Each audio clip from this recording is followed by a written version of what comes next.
Welcome to the Debrief Podcast with Matthew Stephen Brown. On this show, Pastor Matt sits down with his friends to answer your questions about life, Jesus, and the Bible. Let's get into the episode.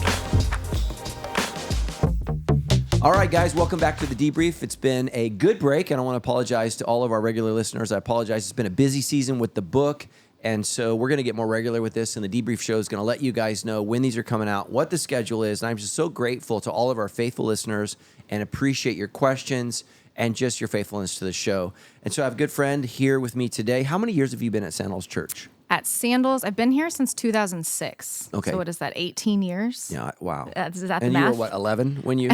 Approximately, yes. Yes. I was 19. I think it was 19. Yeah, and I did your interview. I'm not going to bring it up. Okay, yes. So that was in 2010 is when I got hired. And you had pink eye. I was so prepared for you to mention that. And fun fact, that was the last time I had pink eye. So okay. I've gotten clean. Yeah, well, I cured you of it. I so embarrassed you because literally I did an interview with her and I'm like, what is wrong with your face? But I showed up. You showed and you up. gave me the job. I gave you the and here job we are. because at Sandals Church, we are not afraid of diseases. That's true. Especially ones that you can give to others. Oh my goodness. Right. Oh my gosh. So you showed up though. I did. You were an amazing 19-year-old. Thank you. Okay, so I'm going to see. Tyler doesn't know this, but for years, Kelly was in my phone as, what was your name in my phone? Dark Kelly. Dark Kelly. Yeah. Yes. I know. So it's so terrible, but early on to memorize names, so we had two Kellys on staff, and the other Kelly was blonde, which your hair color has changed multiple times. But she was blonde Kelly, and you were dark Kelly. Yeah. Not like you were dark spiritually or, I had pink eye. So. Yeah, you had pink eye. So, but my wife hates it when she goes through my phone. Like she'll see one arm Bob. Like that's in my phone because I have a friend named Bob with one arm. And I'm just like, I want to know which Bob it is when he calls. And so when it says one arm Bob, I know exactly who it is. Yeah. But she's like, you cannot, it's my phone.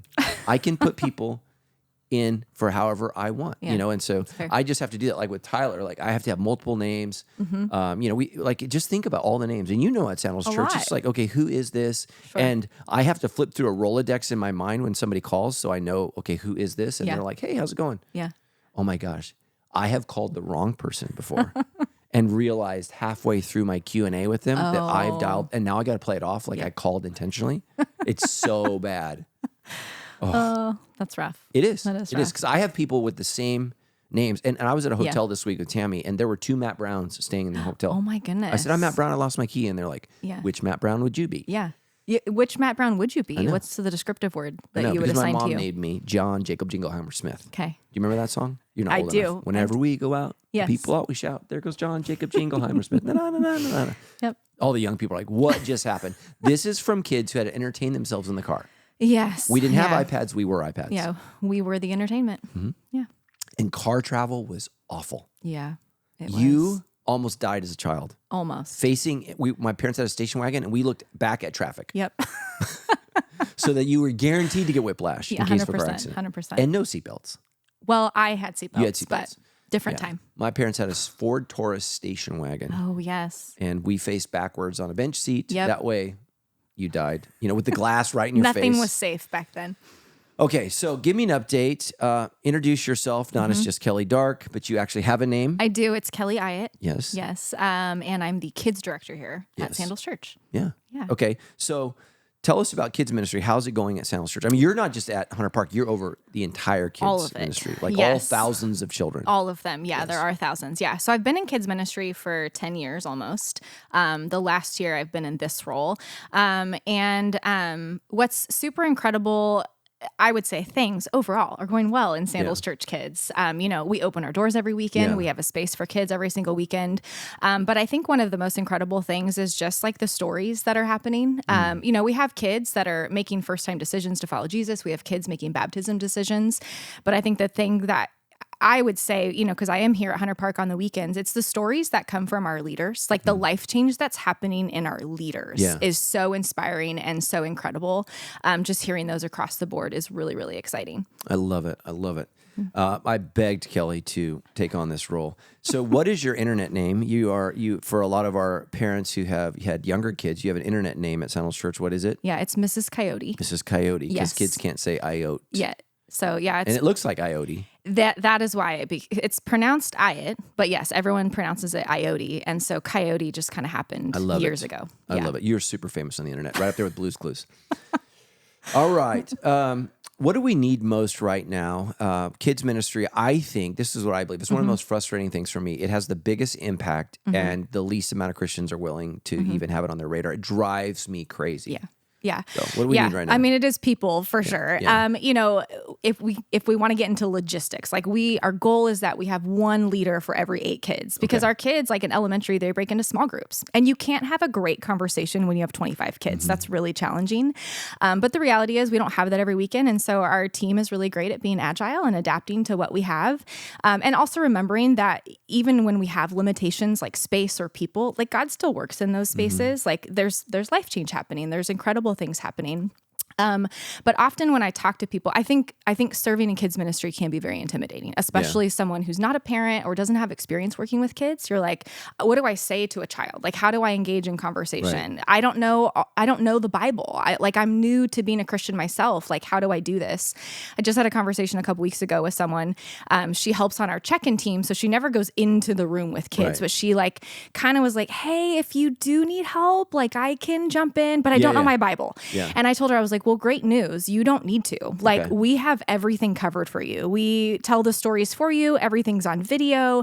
We've got worship on video. We've got guides. All I need you to do is love kids and care about them getting to know who Jesus is, and we'll take care of the rest. And really, the role of anybody serving in the ministry is just to build relationship with these kids. We have so many kids from different backgrounds, broken families. Across our campuses, the demographic is so vast and so different. We have kids that show up and they may not experience the love of Jesus during the week the way that Jesus wants them to. And so sometimes it's just you giving a kid a high five might be the thing they need. I don't even need you to be theological right now. Just love this kid and see this kid.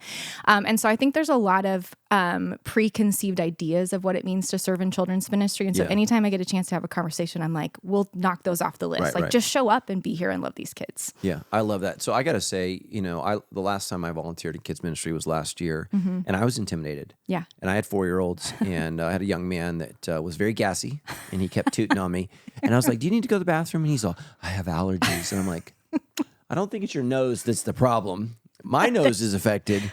But that little guy, his parents still bring him out to me in the lobby, and now he's 5. And he ended up having some heart issues.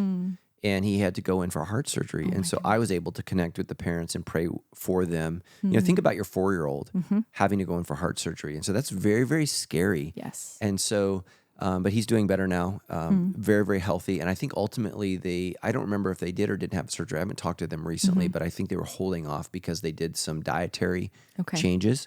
And that really, really helped him. But cute kid, it was a great time. And again, seeing... you see the kids and you see their parents, you hear their stories, and it just really helps your prayer life. You're like, okay, Lord, I'm going to be praying for these people. So I just want to encourage people, just know that kids are in my heart, and I truly, truly believe that it's one of the biggest ways to change the future is to invest in a kid today. And there's so many old people today that are like, oh, kids these days. And I'm like, well, did you invest in them? Yeah. You complain about them, but you didn't invest in them. Yeah. And so really, really connect. Absolutely. So who can help? How can they help?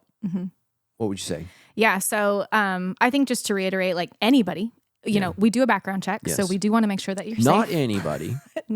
You can sign up, but if your background check doesn't clear, we won't take you. Yes. But no, anybody. I mean, we even have kids as young as 10 to 12 serving in different areas of our ministry. And so it can start young. But yeah, anybody who can pass a background check, anybody who cares about kids, even just a little bit, can jump in. And, we have so many different areas too. Like I talked about leading a small group, but we have a check-in team. We have a team that serves kids with special needs. And we have incredible people that during the week, they, are at a job where they're working with kids on the spectrum. And then they're like, I'll give you my weekend too. We have, graphic design. We have all these different areas. But yeah, so it's pretty much anybody who has a heart to do so. We have a lot of women on our team. And here's what I say when I address this situation. I love women. Women are fantastic. But when I have a man that shows up to serve on a kids team, I'm like, I want you to know how important it is that you took this step to serve here.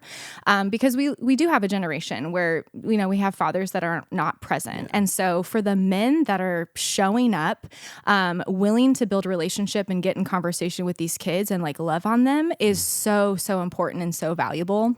I'm thinking of two specific team members that we have that serve at Hunter Park. One of them, he's this big older guy. He's a grandfather. And he has told me, like, when he signed up to serve in kids, he was like kicking and screaming. He's like, I don't want to do this, but Pastor Matt told me from stage that kids needs volunteers. Yes. So he signed up, and he's like one of the best. Yeah. He is so enthusiastic. He is so bought in, so excited to be here. And he's just made such an impact on the kids. He serves in 5th and 6th grade, and like, what a perfect spot for him. We have another volunteer. His name is Robert. Shout out to Robert. He also has an incredible story. He started serving in Sandals Kids about a year ago, and he serves on the kids team and youth team. Wow. He's like mid-30s, so he's younger. Kind of has a backstory. But since serving on the team, number one, kids are so drawn to him. Yeah. He's fantastic. But for his own personal life, he has had an opportunity. He works with a lot of non-believers. And so he's been able to kind of share his own experience with his coworkers. Yeah. And over time, they've gotten curious. And what is so incredible about Robert, so I actually got to baptize him on Super Bowl Sunday. Wow. And then a couple weeks later, one of his coworkers showed up, and Robert got to baptize his coworker. So I'm like, there's kids' lives changing, but like you serve on this team, and God's going to do something with your life too. Yeah, it's amazing.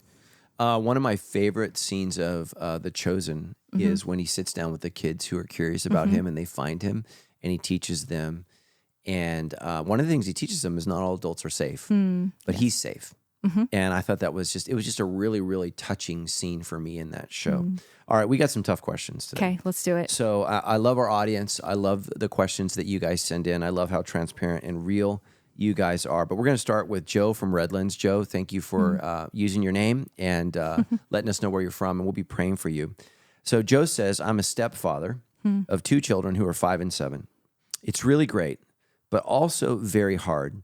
I've come from a typically Christian family with a strong father influence, but sometimes I feel I need to back off where a normal father would typically step in. Although I may be new to their lives, I feel it's important to play a pivotal role while they're young, before they're older, and and so they'll take me serious in the father role. I've been having a really hard time finding Christian guidelines for step parents, and I wish you could help provide some advice. Joe, thank you so much for your question. Thank you so much that you love a woman with kids. That's oftentimes what we see here at Sandals Church.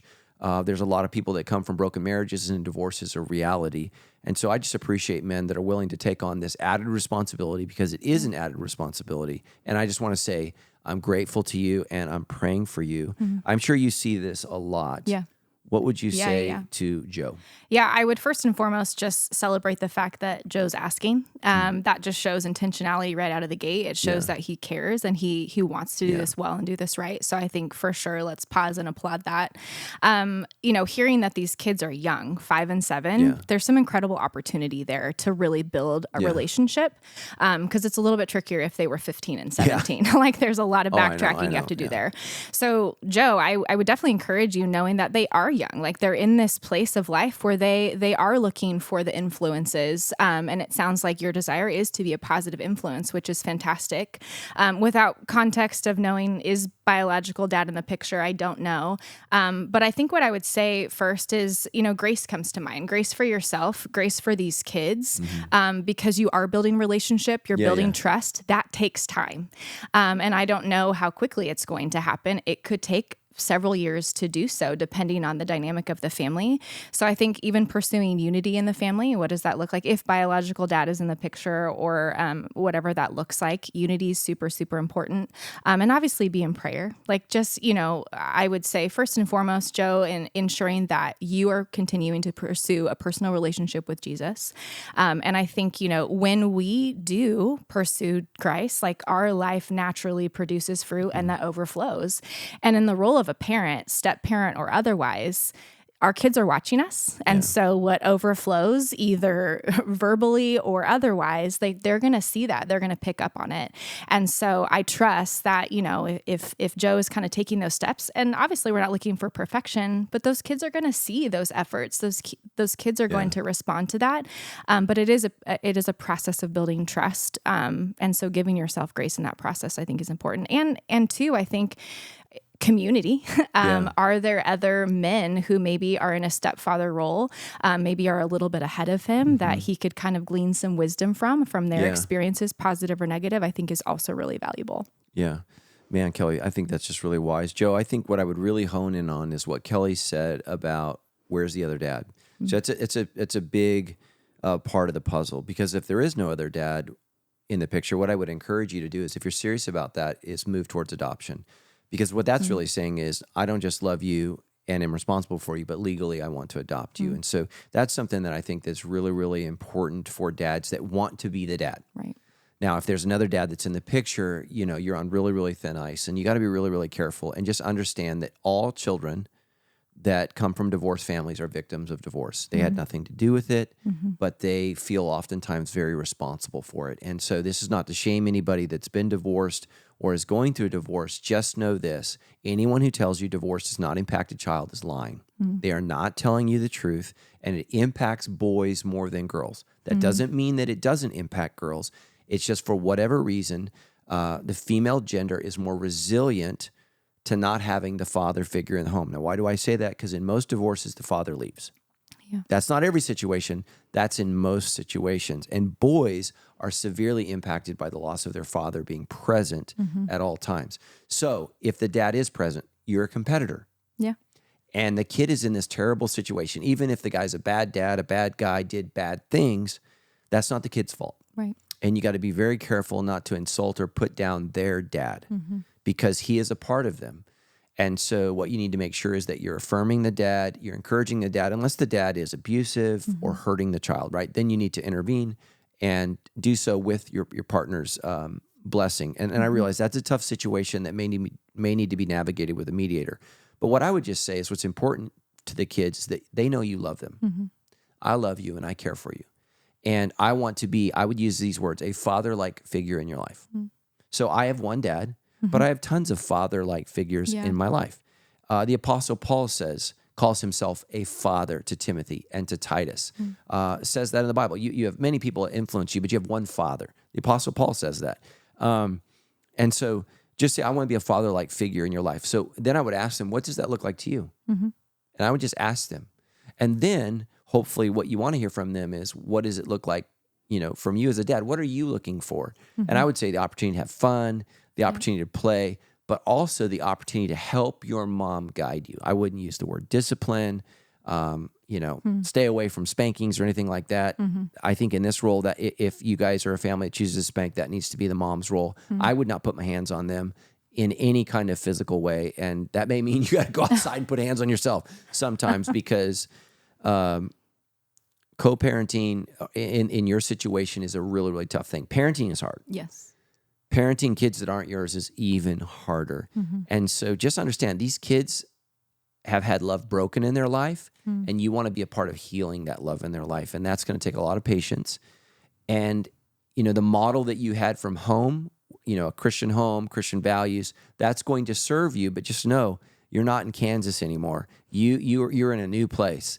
And sorry for the Wizard of Oz reference, but that's a famous saying. We're not in Kansas anymore, Toto. And that's just Dorothy's recollection that, hey, this is a different place. And you need to understand that while you're a Christian missionary in a family that's your own.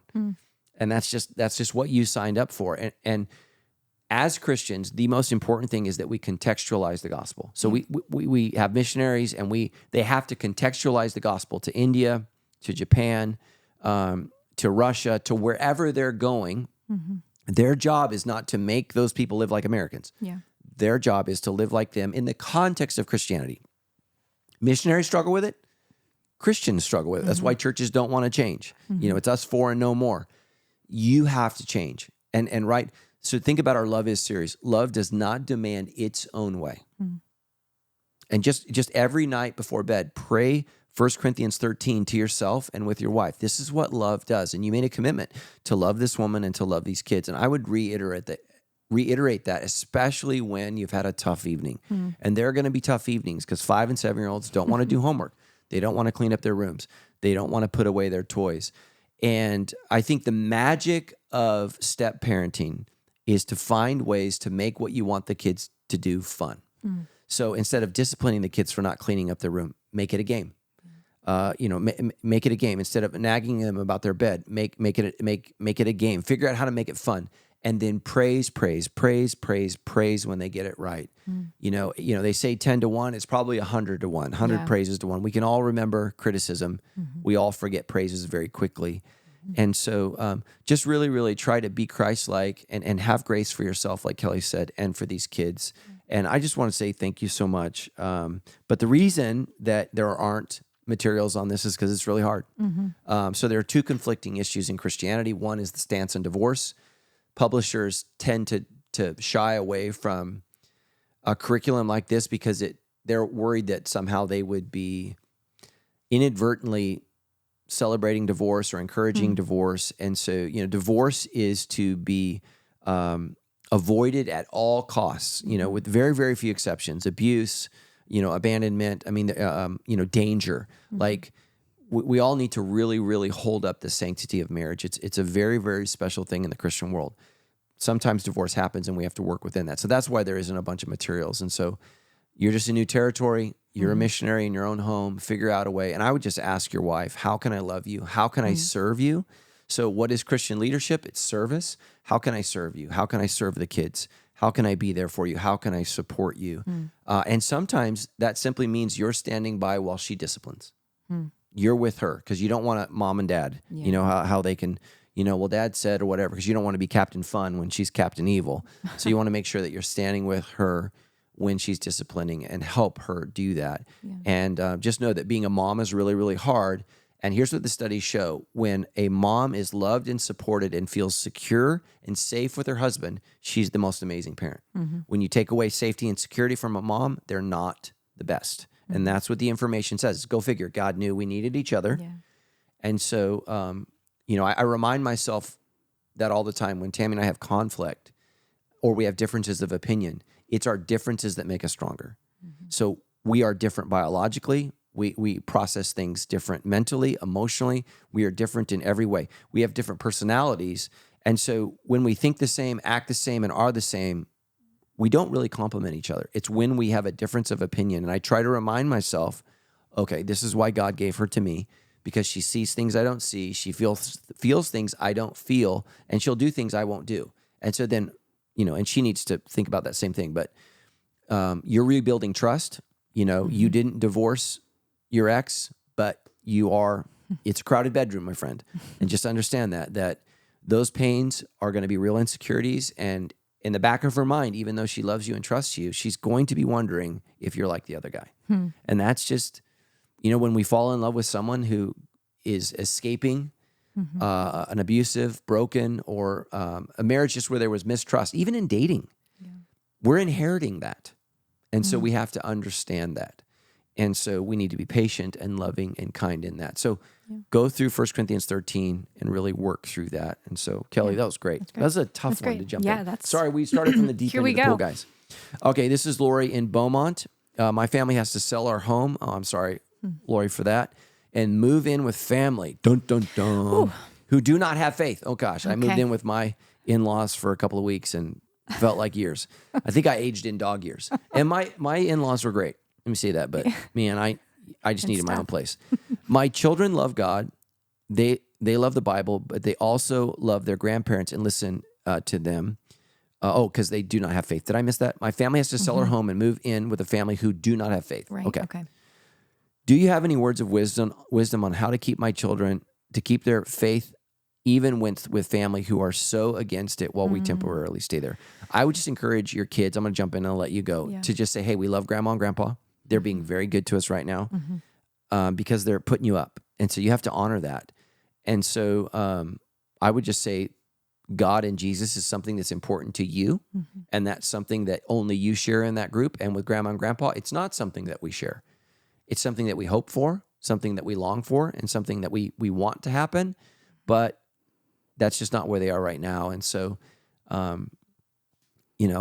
would do something sneaky, Lori. I would just say, invite the grandparents to maybe do bedtime. Yeah. Mm-hmm. And then, hey, we say prayers at bedtime, and because grandparents want to be a part of that. Mm-hmm. I mean, I don't know this situation, but if I was a Buddhist, I'd be like, yeah, I'll say prayers. I'll jump on in. Yeah. What do you say for this? Well, yeah, I would definitely say, kind of echoing that, is don't allow any sort of routines that you already have with your family stop because you're in this environment. So yeah, if it's prayers at bedtime or books that you read, like continue that. And maybe they're not participating initially, but you're planting a seed, you're influencing. And the other thing I would say too is like, this is an opportunity for incredible, honest, real conversation with your kids. Again, I don't know the full story of how the word in there was they're against our religion. Hopefully it's not aggressive or unsafe in any way, but even, I have a 10-year-old and a 6-year-old. They're in a public school. Yeah. We're having conversations of people are going to believe things, do things, say things, act in ways that you're going to see and experience, but we don't do that stuff. And this is why. And so even if there's any sort of conflicting information or conversation they're having with grandparents, those are teaching moments for sure to go, okay, awesome. Let's talk through that. And you want to absolutely reinforce, we love these grandparents. Yeah. They love you. They've provided a space for us in this transition period, but maybe they live a little bit differently than we do. So let's talk through that. How did that make you feel? What are your thoughts on that? And I don't know how old the kids are, but those are teaching moments for sure. Like every little moment in parenting is a discipleship moment. So take advantage of them when you can, and continue to encourage relationship and really you're here for a reason. God's going to work in every situation. Who knows what can come from this? Yeah. What if you being under the same roof actually produces some curiosity that you wouldn't have expected or experienced otherwise? And just be in prayer over, Lord, like, why are we here? What are we learning? What do you want to teach? What is the influence you want us to have in this space while, maintaining love and respect for one another and honor for one another? But I'm curious to see what incredible things might come out of this situation. Yeah. So, Lori, I would just see this as an opportunity. I would just encourage you, watch your tongue, watch what you say. Remember, you're in somebody else's house. That's tough. Tammy and I, in 2009, after the crash, and a lot of people don't know what the crash was, but housing prices were very similar to what they are right now. And I know nobody thinks history ever repeats itself, but somehow it always does. And so we couldn't have given away our house. Like if I would have given you my house, I would have had to give you $30,000. Like it was that bad. People don't remember what it was like. And so we put our house up for rent and we were going to buy another house because it was a good time to buy a house. It was a bad time to sell a house. Right. And so we moved in with a family from our church. And these are good friends. These are good people. And thank you, Jesus, we are still friends by the grace of God. But I remember they had no kids. Okay. And I'm going to use the word velvet, but that's not the case. It was she bought like a brand new suede couch from Pottery Barn. And it was white. Oh, no. My son is 4. Yeah. And we had just finished dinner, and he is standing behind the couch, just kicking it to see what his shoe print will look like on it. Like that's the only reason he's doing. And I'm watching this, and I'm watching this woman who loves my son. It was so hard because kids are dirty and filthy and feral, and it's just, and if you don't know what feral is, Google it. It is a very, very challenging thing, and we got through it, and we were supposed to be there for like 5 weeks, and we were there 5 months. It was awful, and not because again, I still love Mark and Adri to death. I mean, we're still very, very close, but it's hard when you have another family with other rules, other, time. And it was just so difficult. I can still remember their house had a curve in the hallway and Ethan would have nightmares in the middle of the night. And so we were in the guest room down the hall and we could hear him every night run, as he's sprinting, and he would never make the turn because it's the middle of the night. And so it'd be boom. And then, and I'm like, oh, the monster's got you again, huh, buddy? Yeah. And so I would get up, and this is every night. And like, these friends had to get up and go to work at like 5:30 in the morning. Goodness. This is every night at like 2 in the morning, 3 in the morning. Rough. Bodies are hitting the floor. Somebody's throwing up. Somebody's pooping. We were still in that age where like when your kids are this age, like you could break in and drive a truck through my living room and it wouldn't seem odd. Yeah. So, so we did that. So just know it's very, very difficult. And so, Lori, I just want to say, I'm sorry you're going through a tough time, But understand this difficult time is going to be something that impacts your relatives that are they're bringing you in, and understand they're doing you a favor, and try to be a gracious guest and try to do that. And also understand they may be, if you guys are tithers or givers to the church, they could become very, very critical of the fact that while you can't afford a home right now, you're giving to the church. So I would be prepared for that question. And I can understand if I'm an atheist and you can't pay your rent, but you're giving to the church, and that may be something that you might want to discuss with them. And for a season, take a break from that just to honor them so that you can get on your own 2 feet and get your own place. And I just would encourage you to do that. At least be prepared for that to come up, and watch what you spend. Like I get very, very tired of people in the church that we help and they get a new car or they get a new tattoo. I'm like, what are you doing? Like we just paid for your groceries, or they got, brand name shoes or whatever. And again, your finances aren't your business, aren't my business until it affects my finances. Sure. Then it's my business. And so just be aware of that. And again, I'm not saying you're a beggar or you need to grovel. I'm just saying be humble and just understand these people are doing you a huge, huge favor. And as Christians, we should be known for our humility. And again, just say thank you so much. I'm assuming, Lori, these aren't your parents. That's what I'm going to guess. Maybe they are, but try to be as humble as possible. Yeah. And Tammy and I, we lived with her parents for a brief stint when we first got married, and her mom and dad were great. Yeah. Tammy had a Grandma Helen, who was a little rough, smoker her whole life. Grandma Helen was rough, but we got through it, and I'm grateful for it, and it allowed us to get into another house. And that's what family is for. Kennedy, my middle, came and lived with us for a period of time because they had an issue in their house. Their house had, mold, and it was impacting their health. And I was like, okay, we got to do this. And it was for a couple of weeks, and it was challenging for them, challenging for us, but we got through it because adult kids are adults. Yeah. And so you just have to understand that and just know that when you go move back in with mom and dad, sometimes you revert a little bit. Yep. So really watch that. Okay. Annie Moss. She is our most faithful listener. She writes questions every day. And Annie lives everywhere, but this Annie lives in Yucaipa. Okay, Annie, we love you. My heart goes out for this story. I'm going to go to you first on this one. Okay. We adopted our daughter at age 3. Thank you for doing that. And she has always struggled with needing constant attention. Now older, my daughter is determined to have a boyfriend or even a girlfriend at this point and is sneaking around in any way she can to make it happen. We are holding strong to the no dating rule, but we cannot seem to stop her. We are at a loss of what else to do and how to help her. How do you handle this with your kids, which you can't answer that part? Any advice would be much appreciated. So I'll let you tackle the whole part, except because your kids aren't dating yet. I'm hoping your 10-year-old... They are not. Yes. No way. Okay. This might be the hardest question so far. Okay. Whew, this is a challenge. Great question, though, and thank you so much for submitting that. So I think a couple of things that come to mind for me initially, hearing there was an adoption story, which is fantastic, at 3 years old. Right. I don't know the story of that little girl from the day of her birth to 3 years old. I hope it wasn't a negative experience, but there is a possibility there might have been a situation between that time. I don't know. Sexual abuse, things like that can happen. And I think often we see behaviors like the ones described when something like that has occurred at a young age. And specifically, I think in any instance, specifically parenting and, kids, behaviors are usually indicative and tell a story about what's going on inside. Is there something broken? Is there something unhealed? Is there something that hasn't been addressed? I even think of my own story. You're right. My kids are not dating. They're young. Which I'm glad to hear. But we might have needed a new children's minister.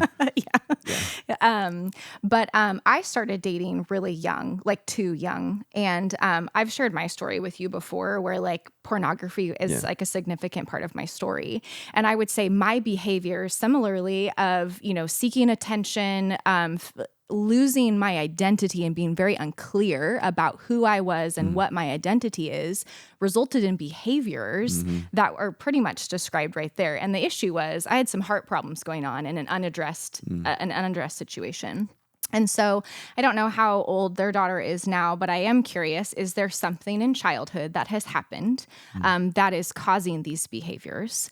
And then I go to the identity piece. I know for me, the missing piece of knowing my value and that it rested in who Christ said I am, not boys, not dating. That is not where my value lied. And it took me years to realize that. So I'm curious about the opportunity and conversation to go, did you know that you're valued? Did you know that your identity is in Christ? And really unpack what that means and how important that is.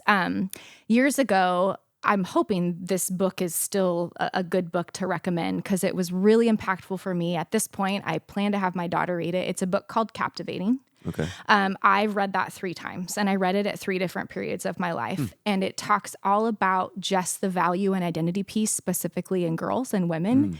And it was life-changing to go, this is what the Lord says about me. And it completely changed my perspective. And yeah, my daughter's 10 and we're already having these conversations and I've told her a little bit of my story. I've told her, you will learn more of it as you get older.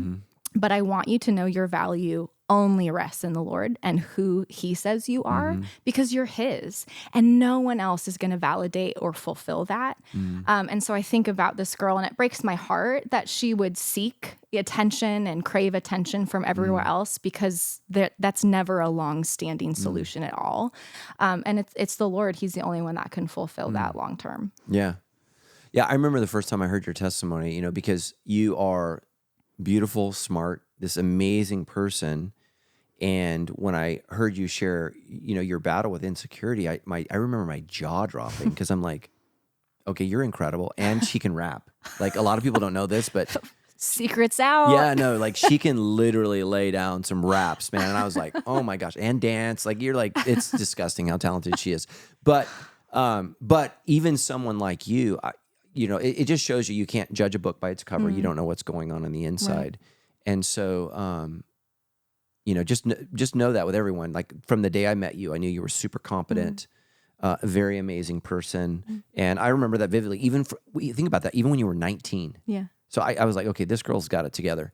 But none of us have it together. Yeah. And so that was incredible. So let me say this, Annie Moss, I'm so sorry that this is going on with your girl. So adoption is a wonderful thing, and it's a very, very challenging thing. And, I think that here's the dream of adoption. We're going to bring a child into our home. They're going to be transformed by our love. They're going to be healed. And it's just going to be this redemptive story, right? And we write it out. And that's the hope. That's why you adopt. Sometimes that happens. Yeah.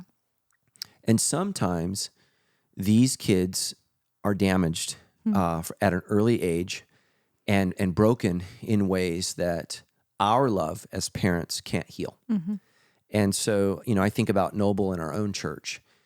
Noble was adopted into the 2 most amazing people I know, and the two greatest lovers of people and of God that I know. But ultimately, their love wasn't enough to heal Noble in this life. Yeah. So his heart has to be healed by Jesus in the next life. That's just, the demons were just too large because the wounds were so deep. And when children are not held. So when a baby cries in the crib, right? So I'm alone, I'm afraid. They've done these studies. A mother doesn't even have to coddle or touch the baby. If the mother is just close to the child and the infant can smell mom, it will stop crying. Interesting. And so what it's saying is, so think about how we grow in the womb. Is it 9 or 10 months? They say 9, but it's like 10. It's 10. Yeah, it's 10 months. Let's be real. Who's the liar that said 9? It's like 10 months. Yeah. So for 10 months, you're hearing a heartbeat. Your entire life is surrounded by your mom. And then you're birthed, and then if there's drugs involved or an unwanted pregnancy or something like, so then you're separated from that.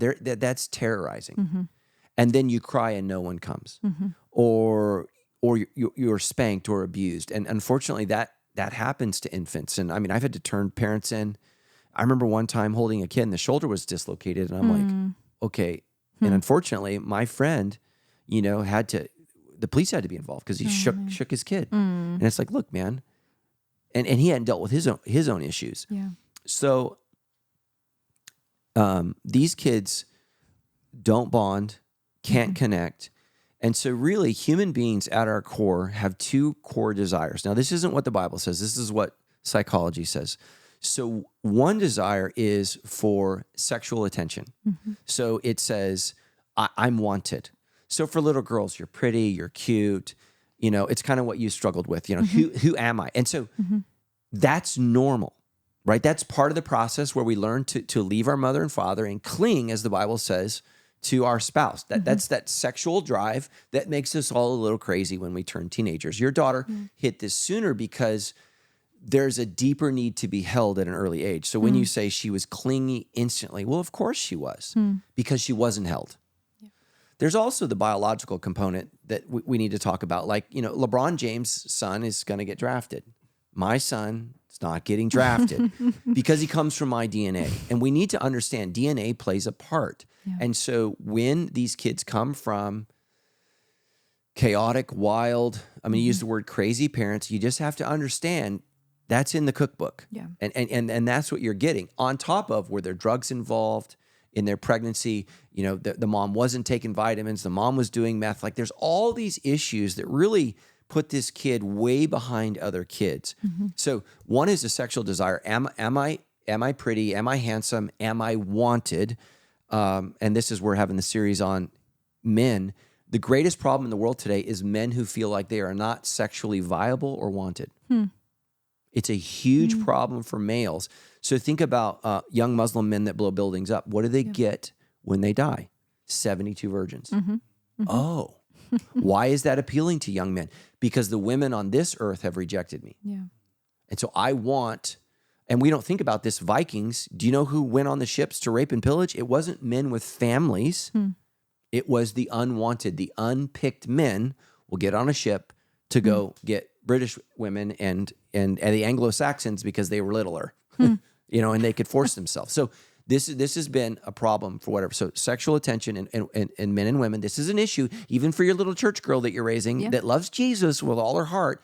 She's going to want that sexual attention. My wife, like, she doesn't want the sexual attention, but she wants to know, is she pretty? Does she look good? Yeah. Like, she'll ask me 5 times about an outfit. How do I look? She wants validation from me, her husband, her sexual mate.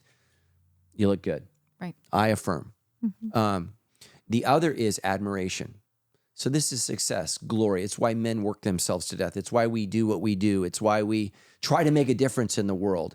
And so both of those for a young person, right, get wrapped up in sexuality, because who are you at school? Those two are really connected for a period of time until you get old and ugly like me. And then people are like, well, Matt's successful. You know, the sexy days are gone. But when you're younger, those two things are really wrapped together because it's attention. And so, you know, she's willing to get attention from males or females because in our society now, that's socially acceptable. Listen to this, and celebrated, because being gay makes you unique now. So like when I was in high school, queer meant something's wrong with you. Right. Now queer, right, is something special about you. So it's flipped. And what do all teenagers want? To be special, to be admired, to be a part of something. So that's why the LGBTQ movement is so amazing, because not only am I sexually wanted, but I'm a part of a group. Right. I, you know, underserved, underprivileged, and this is huge for white kids because it's a really difficult time to be white. Like I joke with Donna, we had a good run. It's over. But you know, it's just times have changed, and that's just the reality. And so really, really try to affirm in her who she is to you, and that you love her, and just understand this could be a really frustrating journey.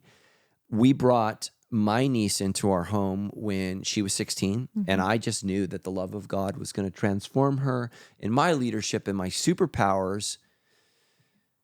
I mean, honestly, I probably thought and believed in pride that I was just a better parent than her own mom and dad. So let's just do a show on my arrogance. And what I found out really quickly is it's impossible to lead a kid that thinks you're dumb and you don't know. And what I learned very quickly was my niece just didn't think I knew better. And she's on her own journey. And, you know, and so we've had to release her to that. We still love her. We still care for her. And what I would say to your daughter is what we said to our niece: we love you no matter what. We're not going to affirm or support these choices. Yeah. But unfortunately, this kid may need to go out on her own and get some bumps and bruises. But what I would do is maybe sit down with her and say, look, you know what we think. We think you shouldn't date, and here's why. And really try to get her to understand that you're doing this for her because you love her and you care for her.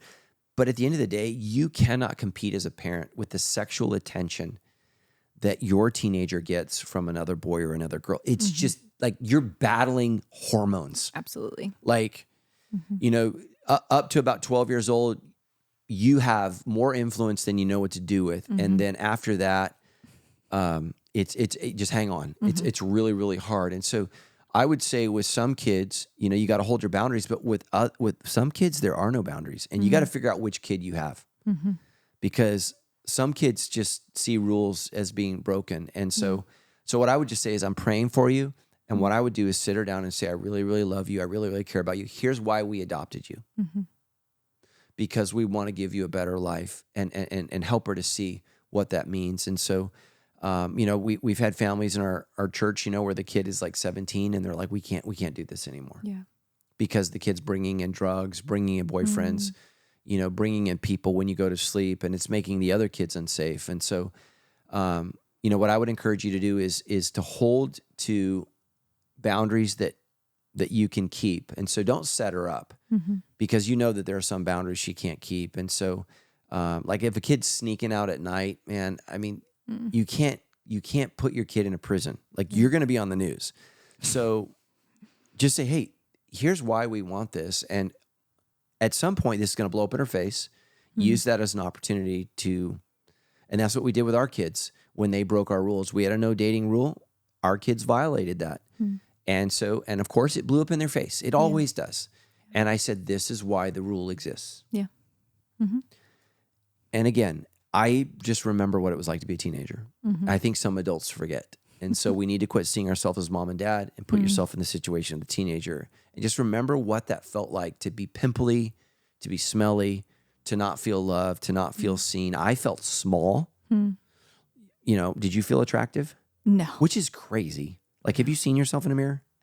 I mean, yes. Yeah. But I had braces and. Oh, me too. I had, do you remember Bubba Gump? I had Bubba Gump lips from what's the movie? Forrest Gump. You know, you're going to hang that on a tripwire. I mean, that was me with braces. These things were so big. Like, you know how like some women make them look today? Like that's what I looked like as a 15-year-old. I was the first one to make duck lips like popular. It was, I have a picture of me my sophomore year at junior prom, and it's so bad. It's just like, I look like a character on SpongeBob. Oh my like it's goodness. so bad. And I got zits everywhere. I got a bad haircut. It's just like. Yeah. Those are rough years. Yes. It's tough. But my head was growing. Yeah. Like, does anyone, like my skull was changing. Like, you know, it's too bad God doesn't let us like go in a what does a butterfly go into? A cocoon? Yeah. For like, wouldn't it be cool if like hide us, like your conceal 12-year-old us. kid, you just get to put them in their room and it turns into like this silk-filled, Right. and then they come out at 18 and they're like, we're done. Yeah. Like, oh, that's Wouldn't that be great? looking good. Yeah. Yes. Yeah. But no, would be that nice. change happens right in front of you. Oof. So, Annie, I'm going to be praying for you. And so again, how did I handle it with my kids? I didn't have adopted kids. I had a niece that wasn't mine. And, you know, I got her when she was 16. And those were real challenges. I still love my niece. I still have a relationship with my niece. You know, I'm sure there are probably some things that, you know, she wishes she would have listened to, as we all do. Yeah. Yeah. But I would just say, hang on and don't create boundaries you're not willing to enforce. Yeah. So be very, very careful about that. And so I want to know, are there other kids in the home? Because that's what I told my niece. I said, look, if you do this, here's what I'm going to do, because I have 3 kids behind you. And the issue was running away. So I said, if you run away, I said, that's it, because I don't want to set precedent with the other 3 that you can run away and come back. Yeah. So I said, I love you, but if you run away, you can't come back. Yeah. So that was a boundary that I said, and ultimately I enforced. And it was hard because I really, really loved the kid. And she was 17 and beautiful, but insecure, you know? And at the end of the day, I wasn't her dad. Yeah. So But I tell you what, Tammy and I had a lot of sleepless nights, and I think 2 times in our marriage, I've asked her to submit to me 2 times. And one of the times was with my niece. And it was because Tammy and my niece got so heated with each other. Yeah. You know, and so it's one thing, you know, when you're the aunt and the uncle, you're cool. Yeah. You become the parent, not cool. The day it happens, not cool. Exactly. And I don't think we were prepared for that, because when you're the mom and dad, you're the enforcer. Yeah. I was going to jump in too and just say the importance of the unified team between mom and dad too. Specifically, I think in dating, and, you know, again, I don't have teenagers, so you can pray for me when that season comes. It's happening. It's coming to a theater near you. Yeah. But I know for me, I've told, you know, my husband and I have had so many conversations about our daughter, who's the 10-year-old. And I said, as she steps into these years of puberty and dating and having crushes, you have to remain present. Yeah. That's where you need to press in. Like the reminder of her value and importance, I want her to hear it from you, because I think you get to a point with girls, you're like, mom says I'm pretty and whatever because she's my mom. Yeah. But to hear it from a father, and your parents being unified in this communication is so, so important to just continue to reinforce that truth. Doesn't mean you're going to get perfect results, but I think keeping that in mind and being on the same page, I think speaks volumes to the child. Yeah. Yeah. Be present. I mean, I think that's the best thing my dad did is he was present. You know, he didn't have daughters, but he dated his sons. So the whole story of the bike in my Miracles book comes out of a date night with my dad. So I was just sharing with that story in Palm Springs last week. I was preaching out there, and someone said, man, you should have asked for a Ferrari. I was like, you just ruined my miracle, man. Yeah, so I'll be praying for you. And again, let me say this, and Annie, a podcast isn't a pastor.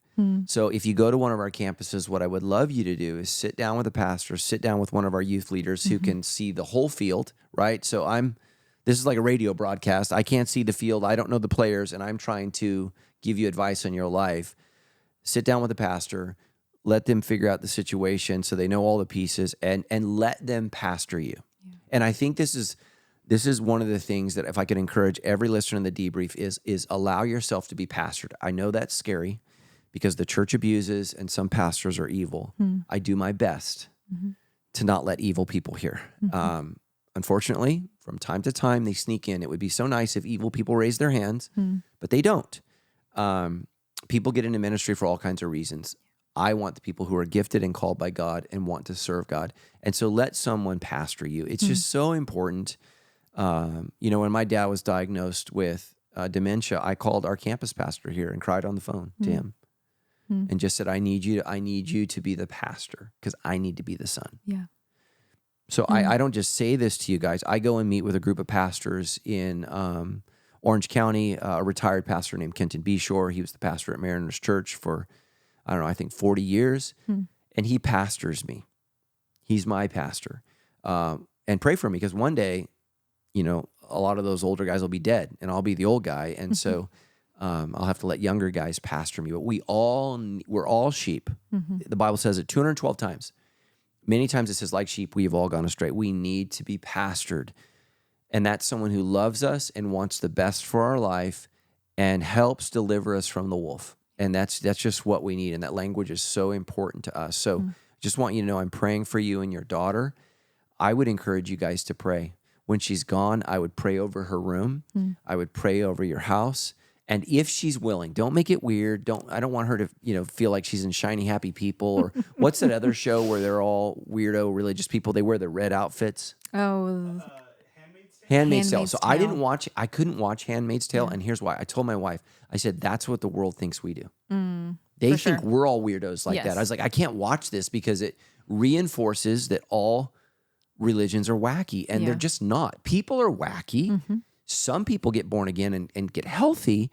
And, that's what people tell me about Sandals Church. When they come here, I can't believe how healthy it is. Now, we're not perfect, but we're a healthy church with healthy leadership and we're trying. So anyways, I've talked long enough for that one. I'm praying for you. All right. Last question. Okay. Anthony from Hemet. All right. Coming in hot from Hemet. Here we go. Our 6-year-old son is at that age where he's losing teeth. I love that age. It is the cutest. We're in it. Oh my gosh. My wife and I told him about the tooth fairy. I'm coming to your house because the tooth fairy pays. But now I'm second guessing that decision. Oh, I've been there. I don't want him to conflate Jesus with Santa and the tooth fairy. Sure. How do we sort of pull back the layers and allow him to be imaginative without ruining his faith? I love this question, Anthony. You are such an amazing dad. But at the same time, being real with him about these topics. So if I'm a parent and I'm in the car with my kids and I celebrate Santa or don't, I would press pause and listen to this alone before I let my kids listen to it, because I don't want to ruin any families or cause Wise choice. any conflict. So I'm going to give you a second to press pause, and now it's on you. Great. Okay, you ready? You want to jump in first? Yeah, sure. Tooth fairy time? I've got a 6-year-old, and Okay. just this last week, we did some tooth fairy deliveries in our house. Yes. So my husband decided $5 a tooth. Whoa, I'm moving in. Yeah, I said, how did we get here? And he was like, inflation's a real thing. I was like, okay. I love $5. $5 a tooth. Anyways, okay. We'll get back to. I want to be with the Ioti Coyotes. I'm going to start pulling out my teeth. Yes. Is what I'm going to start You have doing. great teeth. Don't do that. Thank you. Because let me tell you something. Nothing makes you less attractive than missing a tooth. Than a funky tooth. Like, you can be a runway model, and if I pop out a tooth, you are not getting work. Little snaggle. Yeah. However, no, I think this is a great question, and it's a conversation that for sure we've talked about in our home. I grew up in a home, Santa existed. Okay. My He was real. parents did incredible. They were creative. My dad put like soot footprints on the floor, crumbled up carrots outside of the window. Santa was magical and wonderful. But I also did grow up in a house where we went to church. And so I feel like I was a child that didn't get them confused. Like I got like, Santa's magic, but also I know we do Christmas because Jesus. My husband grew up in a home, Santa did not exist. Okay. So we He got wasn't real. married. He was just fat and moving it was, in. and we were like, what do we do? So we don't do Santa in our Okay. home. And to be honest, I think a huge chunk of that was I don't have the energy to try to communicate the truth of Jesus and wrap all these presents and also do Santa. But I think the other piece was specifically, I didn't want to put anything that did compete. So I'm like, you do too much Santa, now you've lost the Jesus. And so I think it was just like, and my kids, we've talked about St. Nicholas. Like St. Nicholas is real. We can talk about history. But we made a decision not to do Santa. We don't do the Easter Bunny. We do the Tooth Fairy. And I would say for me, I think discernment comes into this. There's a couple of things you think through of like, you as a team decide and discern. Like, do we want to do that, or do we just want to call it across the board? I think knowing your kids, getting to know them. If I lie to them this long and they find out the truth, is it going to destroy them? My daughter, when she found out the truth, got excited that she could now help, do tooth fairy stuff for her little brother. But if you have a kid that's very black and white and values like truth and nothing else, I might be careful, like introducing things like the tooth fairy. But I think for us, my husband and I are very creative, and it's actually been kind of fun to do it. But I don't feel like it's competing with any sort of truth component. But again, like I mentioned earlier, I think everything in parenting is a discipleship moment. And so we talk a lot about because when my kids started losing their teeth, they were like, what is happening? Why are teeth falling out of my mouth? It's a little frightening. Awful.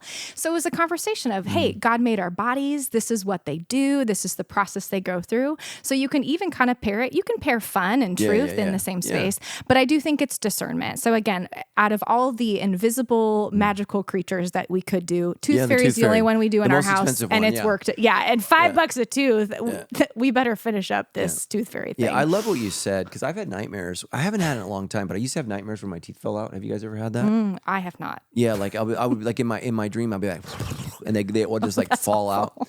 So somebody told me it's a fear of aging. Oh, so now that I'm old, I don't have that because I'm already there. So, Here we are. But yeah, when I was younger, like I would have this reoccurring dream that my teeth would fall out. So we came up with a decision very similar to yours. And again, I don't think that there's a right or wrong answer here. I think that you, as the parents, are the spiritual leader of your home. And I would just say, I would do whatever the Holy Spirit convicts you to do. And so I grew up in a Christian home. We celebrated Santa. I thought Santa was real. But here's where it was a problem in our home. My parents were poor, but my mom took us to see Santa. And again, I love my mom, but you go and you tell Santa what you want, and my brother asked for something we couldn't afford. So see, that's where the challenge is. He asked for a train, and my mom couldn't afford the train. And my mom is like 76 years old and still in therapy about this issue because it really bothered her that that Santa made a promise. Yeah. Because he's not real. Right. That's hard. That she couldn't afford to do. And Right. so we really struggled, because my wife's parents didn't attend church. They weren't Christians. They would have said they were Christians, but they became Christians, attended church, got baptized at Sandals, started following Jesus at Sandals. Yeah. So I don't want to, but they never went to church. Yeah. My wife went to Christian school. She had your mother-in-law as the librarian for years. So that was her experience with the church, was school. So we really struggled with this. So I made the decision. I think Madison was 3 years old, and I said, tonight Santa's going to come down the chimney. And I remember her looking up the chimney and believing me. And like Anthony, it bothered me. Yeah. And so I told Tanya, I don't feel comfortable with this. Yeah. In that moment, I don't feel comfortable. And so what we decided after that year, obviously, because I didn't want to be like, just kidding, no fat Right. man's coming down the chimney. We decided that Santa is real and mom and dad are Santa. Okay. And so we didn't engage in with her, we're his helpers or whatever. Yeah. Santa's real. On Christmas Eve, mom and dad, we become Santa, and we put special gifts in his name or whatever. So my kids got Santa their whole life. Yeah. But what's funny is my son decided that we were not being honest and that Santa was real Okay. because he had friends at school. Right. So I was just like, we have failed all the way around. Yeah. So we didn't do Santa. I can tell you where the Easter Bunny comes from in just a second. A lot of Christians don't know this, but we did do the tooth fairy, and I don't know why that never bothered me. Yeah. And I think it's because I felt like Santa took away from Jesus, Right. and that's what bothered me. Right. There's not something in the Bible like the tooth fairy that I'm aware Exactly. of. I've read it a lot. Maybe somebody can help me if I've missed the tooth fairy somewhere. But we did the tooth fairy, and I never thought about it. And Tammy did pixie dust, and we took the kids to Disneyland to see Tinkerbell and all that stuff. So the tooth fairy never bothered me. But what we did is, for us, our kids got 3 presents because Jesus got 3 presents: gold, frankincense, and myrrh. And so trying to limit it. And so some families, like we're all over the place. Some of us can barely get a gift. And so I don't want to minimize your financial situation. Our kids got too much. They had living grandparents on both sides. It was, we needed a U-Haul after Christmas. It was a problem. Yeah. So trying to limit it, because it's really hard to raise your kids. The Christmas is all about Jesus, and yet it's all about you. So trying to limit that. All of our ornaments on our tree are the nativity, every single thing. So we only have nativities on our tree. And that's not to say go out and do that. It was hard because my mom would buy us Christmas ornaments every year, and I'd be like, this is not going on the tree, Mom. If it's not Jesus, it's not going on the tree. We put a cross at the top of the tree, and some Christians won't even celebrate the Christmas tree because they believe it's paganism, whatever. Right. And so, I just, again, the Apostle Paul says that what we do with pagan philosophies is that we take them down and make them submit to Christ. Almost every early church sanctuary was a pagan temple before it was a church. Yeah.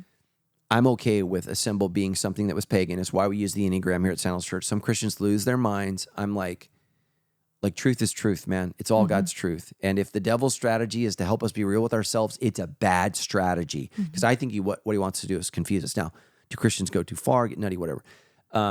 So we did that with our kids, but our son believed. With the Easter Bunny, we did Easter. We didn't ever I guess, does the Easter Bunny bring a basket? Is that what he does? Yes. Yeah, we never did that. Yeah. And They hides got things. an Easter basket. Yeah, we didn't do that. We didn't do Elf on the Shelf either. We're too old for No. that. Yeah, that scares kids. It's weird. Have you seen the YouTube one where they mark on the kid's face and they put the marker in the elf's hand?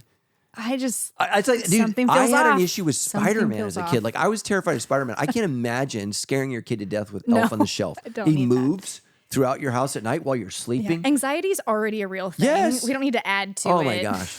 So, we didn't do that, but a lot of people don't know that the Easter egg and the Easter bunny actually are Christian traditions, and it comes from the 12th century. And I know people say, well, Easter is a goddess of whatever. And so you have to understand that in English, we name it Easter because of the month that it comes in. And in the Germanic language at the time, the month that Easter lands in was Easter.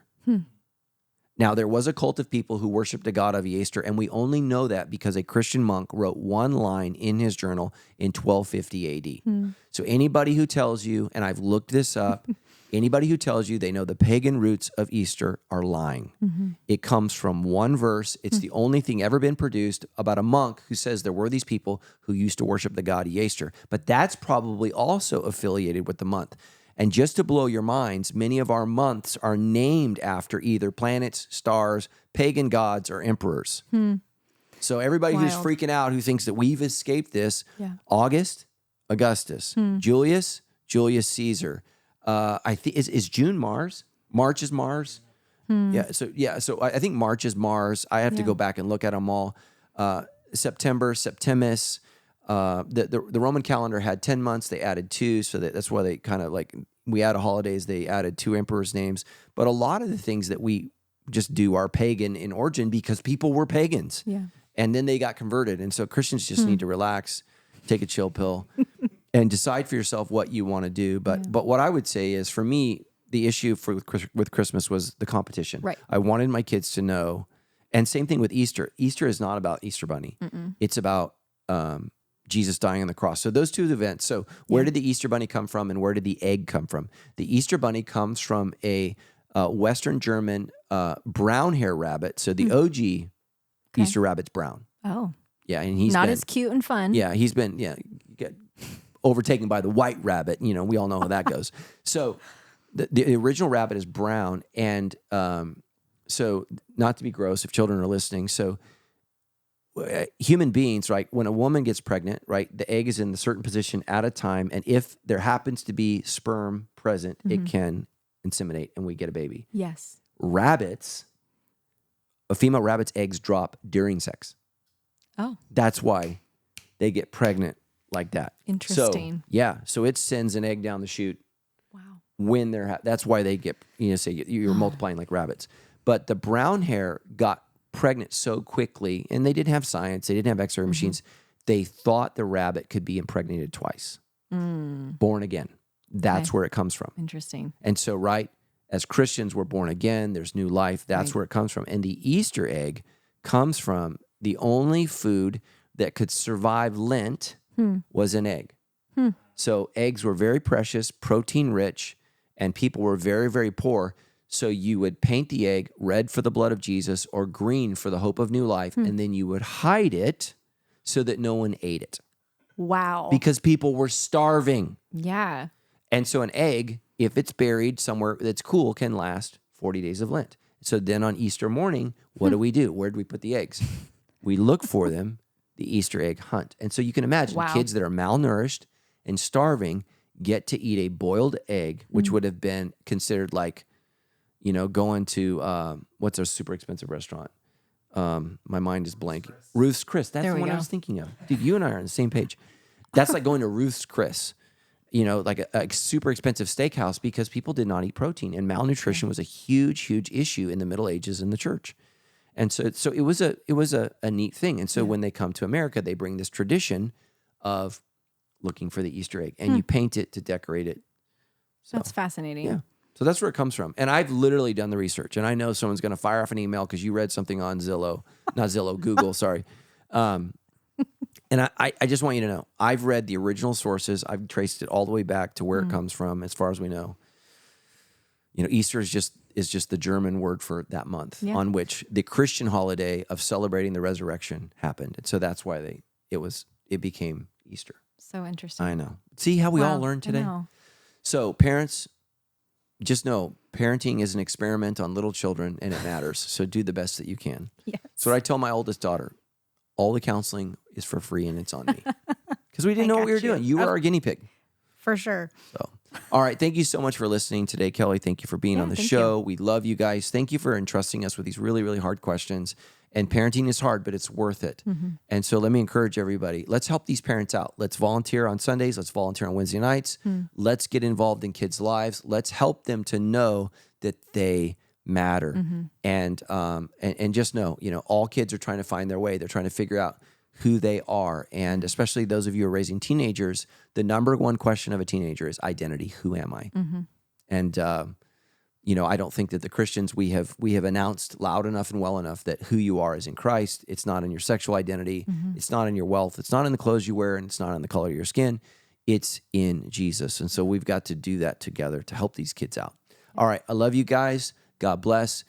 Join us next time and submit your questions to the Debrief Show. The show is only as good as your questions. All right. Love you guys. See you next week. Thanks for checking out this episode.